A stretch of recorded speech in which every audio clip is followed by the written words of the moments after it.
Assalamualaikum warahmatullahi wabarakatuh. Saya Muhammad Riki Wahyu Ariski ingin mempresentasikan jurnal atau artikel yang berjudul Teori Interaksionisme Simbolik. Yang pertama yaitu sejarah dari teori ini adalah teori yang baru muncul setelah adanya teori aksi atau action theory yang dipelopori oleh Max Weber. Teori ini dikembangkan oleh beberapa sosiolog. Ada 4 sosiolog. Yang pertama adalah John Dewey, Charles Horton Coley, George Herbert, dan Herbert Blammer. Definisi dari teori ini yaitu adalah teori yang terjadi secara alami antara manusia dan dalam masyarakat dan masyarakat dengan individu. Interaksi antar individu berkembang melalui simbol-simbol yang mereka ciptakan, seperti ekspresi tubuh, bahasa tubuh, suara, vokal, yang dilakukan secara sadar oleh mereka. Yang kedua yaitu ada pandangan dari salah satu tokoh yang itu John Dewey.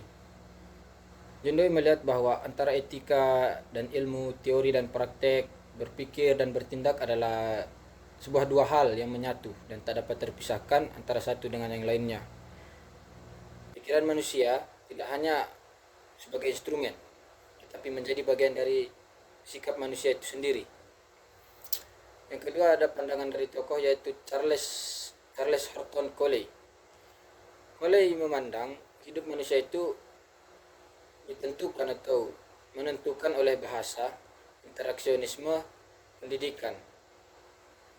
Teori ini dipandang sebagai keseluruhan organis, di mana individu adalah suatu organis yang tak dapat terpisahkan dari masyarakat. Relasi yang ditimbulkan sehari-hari merupakan tanggapan dari sikap atau tindakan individu tersebut. Yang kedua dikatakan sekunder karena cakupannya itu lebih besar dari primer. Kelompok ini meliputi orang atau kelompok atau meliputi individu dengan berbagai tujuan dan kepentingan. George Herbert Mead ini tetap mendasarkan diri pada teori behaviorisme, tapi behaviorisme yang sosial. Sehubungan dengan teori ini, Mead sangat dipengaruhi oleh teori revolusi Darwin, yang mana menyatakan bahwa organisme itu hidup secara berkelanjutan atau berevolusi, yang mengalami perubahan secara terus-menerus. Yang selanjutnya yaitu dari Herbert Blammer. Tokoh ini dipengaruhi oleh Mead atau tokoh yang kedua tersebut tadi dalam gagasan mengenai interaksi sosialnya lebih tepatnya, tetapi ia mempunyai gagasan sendiri juga. Gagasan-gagasan itu menjadi premis atau dasar untuk menarik kesimpulan teori tersebut. Sedangkan premis itu tersebut terdiri dari 3. Yang pertama itu ada manusia bertindak atas sesuai makna-makna yang ada pada sesuatu itu bagi mereka. Dan yang kedua itu interaksi sosial yang dilakukan dengan orang tersebut disempurnakan dalam interaksi sosial yang sedang berlangsung.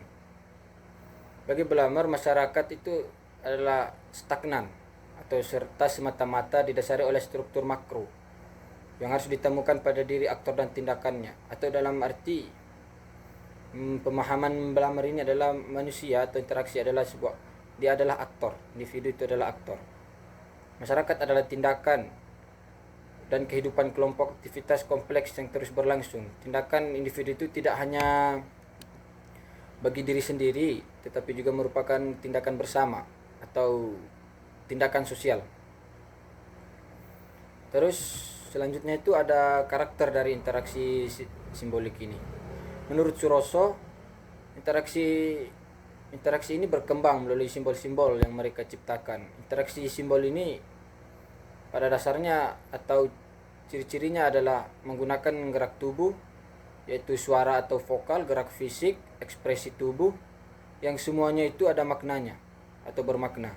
Atau bentuk paling sederhananya itu adalah menggunakan kemampuan manusia menjadi objek untuk dirinya sendiri dan melihat tindakan-tindakannya seperti orang lain melihat tindakannya, atau lebih tepatnya dia lebih mempelajari dirinya sendiri seperti itu. Dalam komunikasi, Manusia juga menggunakan kata-kata atau suara yang mengandung arti atau makna yang bisa dipahami secara bersama dalam masyarakat itu. Selanjutnya itu ada substansi dari interaksionisme simbolik ini. Dasar atau pandangan dasar dari teori ini bahwa perilaku individu merupakan sesuatu yang dapat dipelajari atau mempelajari tingkah laku manusia secara objektif dari luar yang mendatangkan respon tanpa melibatkan mental.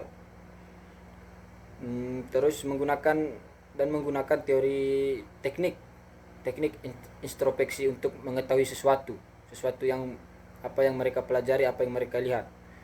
Dengan demikian manusia itu bertindak bukan hanya karena stimulus respon, melainkan juga didasarkan dari apa yang diberikan terhadap tindakan-tindakan tersebut. Manusia juga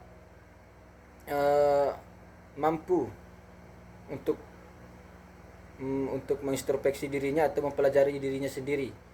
Contohnya seperti apa yang mereka lihat, apa yang mereka dengar, dan apa yang mereka pikirkan itu adalah suatu aktivitas yang sangat alami, itu sangat alami dia. Ya, mungkin itu saja dari saya. Jika ada kata-kata atau kalimat dan bahasa yang saya gunakan itu salah, mohon dimaklumi. Assalamualaikum warahmatullahi wabarakatuh. Salam mahasiswa.